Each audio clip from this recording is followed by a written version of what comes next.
लोकप्रिय खासदार प्रणितीताई शिंदे यांच्याकडे आलो आहोत. तर त्यांनी महानगरपालिकेच्या इलेक्शनच्या संदर्भात सोलापूरकरांना काय आवाहन करणार आहेत आपण पाहूयात. मी सोलापूरकरांना एवढंच आवाहन करते की महापालिकेचे इलेक्शन तब्बल 9 वर्षांनी ह्या भारतीय जनता पक्षाने लावल्या आहेत आणि हे असं कधीच झालं नव्हतं इतिहासात की टर्म संपल्यानंतर एवढ्या वर्षानंतर ती इलेक्शन्स का घेण्यात आले नाही हे कोणालाच अजून माहिती नाही. आणि इलेक्शन्स नसल्यामुळे नगरसेवक फिरकत नव्हते, नगरसेवकच नव्हते, प्रशासक नेमला गेला होता, महापालिका आयुक्त त्या ठिकाणी नव्हते. आणि ह्याच्यामुळे ह्या सगळ्या भाजपच्या सत्तेच्या भुकेमुळे सोलापूरकरांना त्यांचं नुकसान झाला. कसा?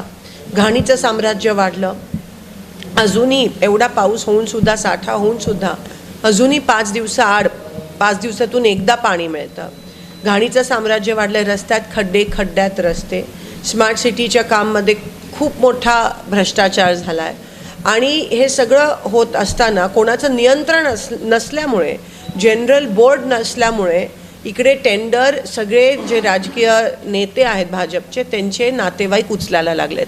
म्हणून भ्रष्टाचारावर एक दबाव तंत्र नसल्यामुळे, राजकीय दबाव तंत्र नसल्यामुळे, GB नसल्यामुळे, महापौर नसल्यामुळे, नगरसेवक नसल्यामुळे मनमानी कारभार महापालिकेत चालला आहे, ज्याच्यामुळे सोलापूरकरांचं नुकसान होतं आणि ज्याच्यामुळे सोलापूरकरांचा मागच्या 9 वर्षात एवढा मोठा सर्वसामान्य लोकांचा पाणी, कचरा, रस्ते हे मेन जे विषय आहेत त्याचा काही निचरा झाला नाही.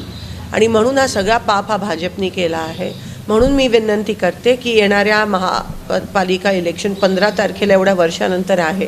तुम्ही काँग्रेसचे पण दिवस बघितले आणि तुम्ही ह्या लोकांचे पण बघितले. काँग्रेसचे जेव्हा महापालिका होती तेव्हा पाणी 2 दिवस आड मिळायचं. सगळं व्यवस्थित कचऱ्याचं नियंत्रण होतं. कधी एवढ्या मोठ्या प्रमाणात भ्रष्टाचार नव्हता. आमचे नगरसेवक लोकांच्या सुखदुःखात पण सामील व्हायचे. सतत जमिनीशी जुडलेले लोकांच्या तळागाळात अडचणी सोडवायला यायचे. ह्यांचे फक्त सत्तेपुरती येतात आणि मग काळं करतात. आणि जे परवा जे सोलापूर शहरात झालं ते खूप मोठी धक्कादायक गोष्ट होती की त्यांना सत्तेचीच नाही पण रक्ताची पण भूक आता लागली आहे. केवळ बिनविरोध निवडणुका झाल्या पाहिजेत म्हणून हे निरागस लोकांचे जीव घेत आहेत. 2 लोकांमध्ये भांडणं लावून त्यांच्यात एवढी भांडणं लावून आणि शेवटी एकाचा जीव, कोणाच्या तरी मुलाचा, कोणाच्या तरी पतीचा, कोणाच्या तरी वडिलांचा त्या ठिकाणी जीव गेला. हे पाप कधीच आम्ही विसरू शकणार नाही. पहिल्यांदाच सोलापुरात राजकीय हेतू पुरस्सर आपल्याला हा मर्डर दिसून आला. आणि हा खरा चेहरा आहे भाजपचा.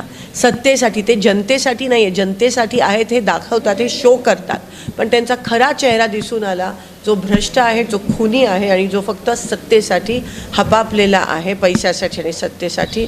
आणि कामं तर होत नाही आहेत हे तुम्हाला माहिती आहे. मी तर तुम्हाला 3 महत्त्वाची उदाहरणं दिली.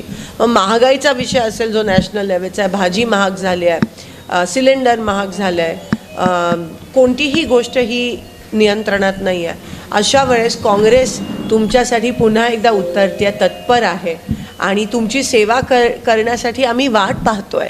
ती संधी पुन्हा एकदा द्या. आणि तुम्हाला माहिती आहे की आमचं पिंड काम करण्याचं आहे, आमचं कर्तव्य, आमचा प्रामाणिकपणे नेहमी काम करण्याचा आमचा प्रयत्न असतो. आम्ही सत्तेसाठी, कमिशनसाठी राजकारणात नाही आहोत, पण लोकांच्या सुखदुःखात सामील होण्यासाठी आम्ही राजकारणात आहोत. म्हणून माझ्या सगळ्या बिडी कामगार, अख्खा चेल्लेलू विद्यांना आव्हान करते, सर्व माझ्या यंत्रवा कामगार. अनेक वर्ष मी या पूर्व भागाचं नेतृत्व करण्याची तुम्ही मला संधी दिली, अजूनही करते. आता आमचे सगळे नगरसेवक तुमच्यासाठी, तुमच्या सेवेसाठी आतुरतेने वाट पाहतात. तुम्ही काँग्रेसला संधी द्या, त्यांना सगळ्यांना तुमची सेवा करण्याची संधी द्या आणि ह्या भ्रष्ट भाजपला ह्या महानगरपालिकेतून एकदाचं काढून टाका, एवढी विनंती करते. धन्यवाद. धन्यवाद ताई.